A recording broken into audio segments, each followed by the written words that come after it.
Just breathe, breathe, breathe. You know what is? A part of me still don't comprehend how this is all real. What's happened? Mbappe scoring, Real Madrid winning.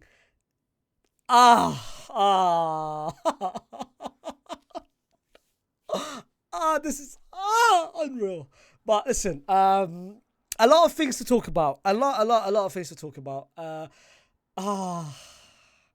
A lot of things to talk about. Real Madrid win. The first trophy of the season goes to Real Madrid. The first official game of the season goes to Real Madrid. Everything that we were hoping for happened in the second half. Not the first half, in the second half.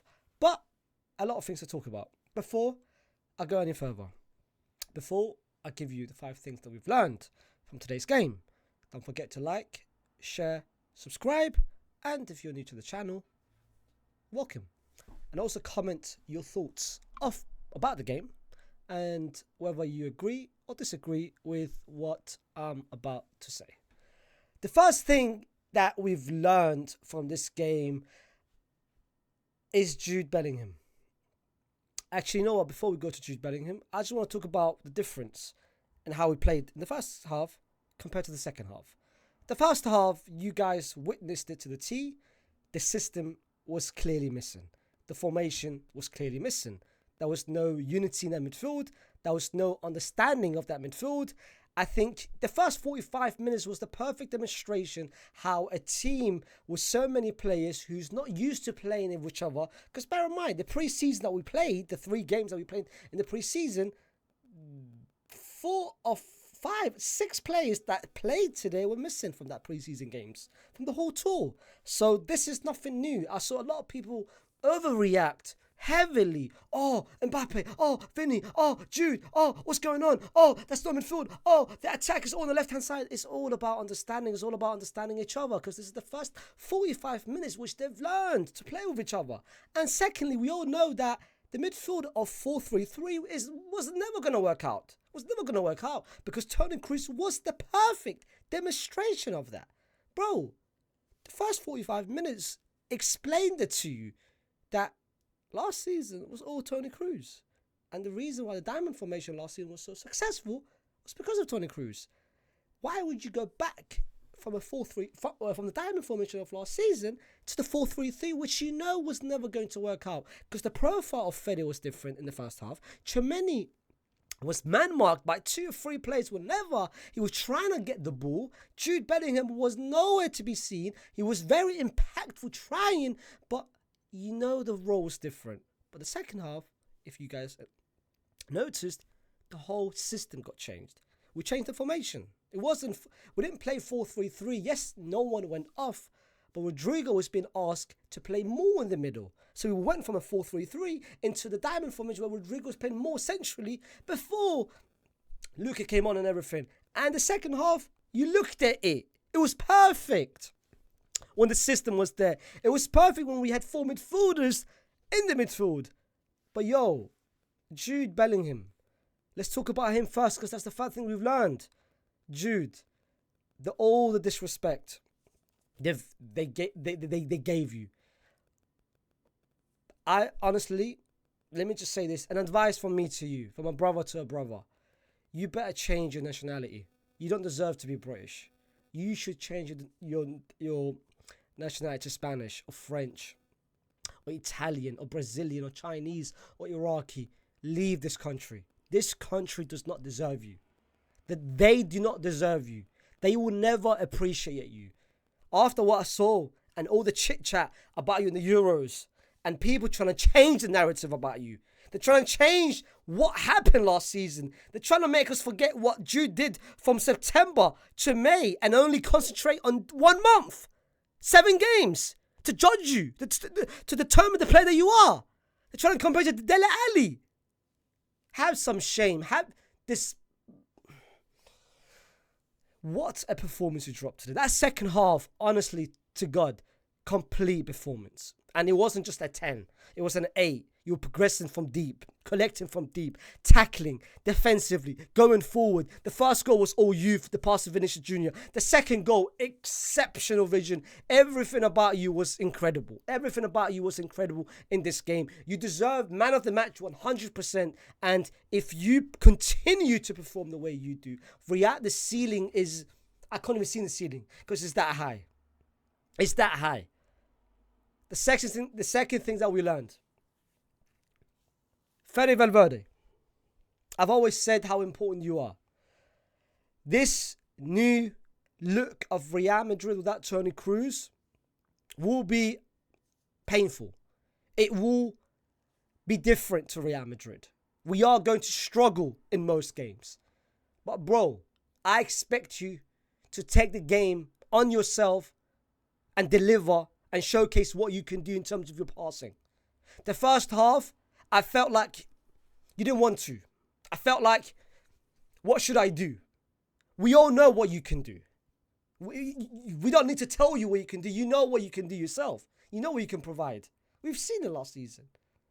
You are the number 8. You are supposed to carry this midfield. This is your midfield, bro. This is your midfield. People don't know how good your passing is. People don't know how good your diagonal passes, your long passes is. People have got no idea how good your vision is. Showcase it this season, bro. And I told you in my last video, when I was predicting Real Madrid player stats for the season, I said to you that Fede will score over 10 goals. Double digits. We've got 1, baby. And we're not stopping anytime soon. Third, I would love, please, moving forward, the 4-3-3 needs to be scrapped. And I'm not overreacting. This is not me saying it just because of how the first 45 minutes was. It's because how I feel like how we can get the best of each person and the profile that we have on this pitch. We need to go back to the diamond formation because that makes the most sense. Very unfortunate news about Camavinga going off because I felt like Camavinga, by the way, the whole Camavinga situation, I'm very happy that the injury wasn't much worse than what it was expected. Because I don't know if you guys watched the video when he first got injured and his reaction to the injury and the players putting their hands like that. Like it felt like it was an ACL tear. But the fact that he's only out for 5 to 6 weeks is reassuring. And just bear in mind, he's out for 6 weeks.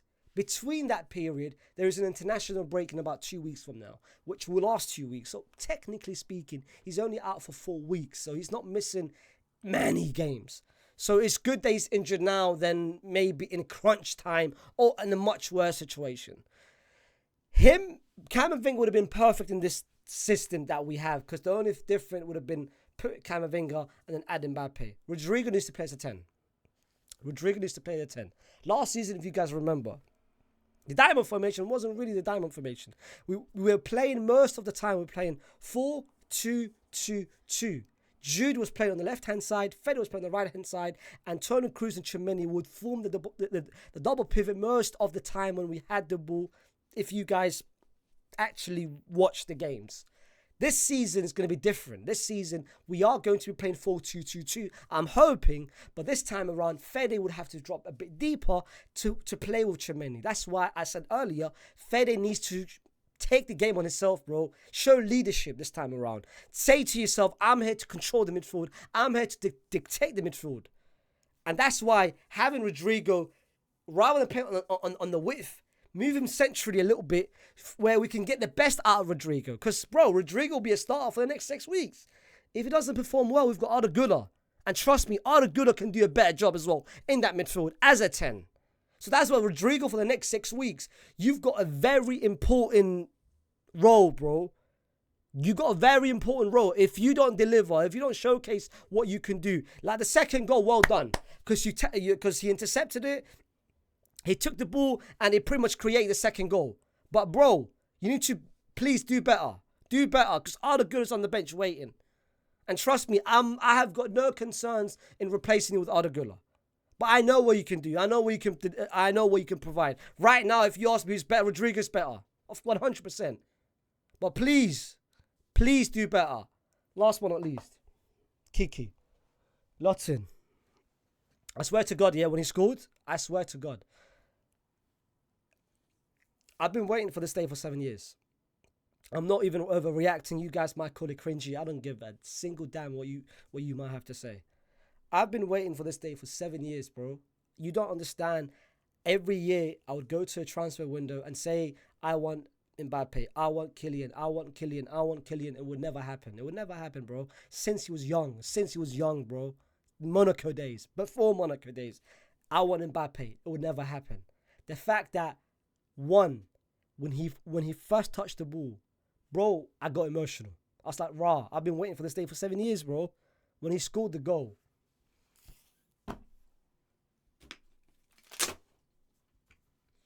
Incredible feeling. Wallah, incredible feeling. I don't think I screamed so hard. So hard. I don't think I've celebrated a goal like this, even though it meant absolutely nothing because we were leading. The last time I think I've celebrated a goal like this was Rodrigo when he scored the second goal against City 3 years ago. Or La Decima Ramos. La Decima Ramos was more crying. But bro, when he scored, that was emotions, that was satisfaction, just relief. Just to see him wearing the Madrid shirt and playing for us. But bro, listen. To talk about Mbappe, did he have a great performance? No, he didn't. It wasn't the best of performances. We didn't have a bad performance. I think he was very good. Not very good. I think he was... Alhamdulillah. I think it was good. One thing though, he was making a lot of runs that our players are still not realizing what he can do. He's a very great runner. In terms of movement, he's up there in terms of the best of the best of the best. Our players needs to do a better job in finding him. Because there were so many times he was running from behind, no one found him. There were so many times we were trying to do the overlap runs, no one found him. And again, I don't blame the Madrid players. It's the first 45 minutes. It's the first 90 minutes. But I do hope, which I think it will happen, our players must start finding him. There were so many moves he was making, bro. I think our players still think Joselu's playing up front. Brother, it's Mbappe now. It's Kiki. Please look for him. Find him. Look up for him. And trust me, you will find him. But the first game... reassuring. The first 45 minutes, I think we understood why, because it's still first game. But second half was the biggest demonstration of what we can do when everyone can understand each other. And you looked at it, bro. It was incredible. It was such an incredible second half display from everyone. Jude Bellingham, man of the match. Vinicius Jr., playmaker Vini. Playmaker Vini. X-Factor Vini. We know about him. But this time, we know what Vini can provide. And I said it as well in my last prediction video, that Vini will get more than 20 assists. Because I think his role will change this season. Because of so many options we've got, I think he'll be more of a creator, more of a playmaker. And we looked at it, but the first 45 minutes when we were struggling to get any sort of creativity in the midfield, bro, Vini was collecting from deep, trying to get the ball and progress with it. In the second half, you looked at it, but the creativity, the first goal, out of nothing. A little shimmy, and boom, literally put it on the plate for Fede. And that's why he's going to be important. Mbappe, first game, first goal. What more can you ask for? Trophy as well. The partnership of Militao and Rudiger, thankfully, was... the first 45 minutes was a bit shaky because they still never understood each other. But I think the second half, it was much more reassuring. Mendy, first 45 minutes, again, not reassuring, but he did better in the second half. Danny Carvajal, great performance from the first second to the end. Thibaut Courtois, first half, 2 crucial saves. The second half, when Pasalic made the header, incredible save before he went 1-0 down. If we went 1-0 down to Atalanta, I don't know what would have happened. But so far, if you look at it from the grand scheme of things, that the fact that this is the first time they're playing with each other and they still won convincingly in the second half, bro, the sky's the limit with this team. The sky's the limit. Before I go any further, I think I've spoken too much. Put down in the comments what you thought about the game.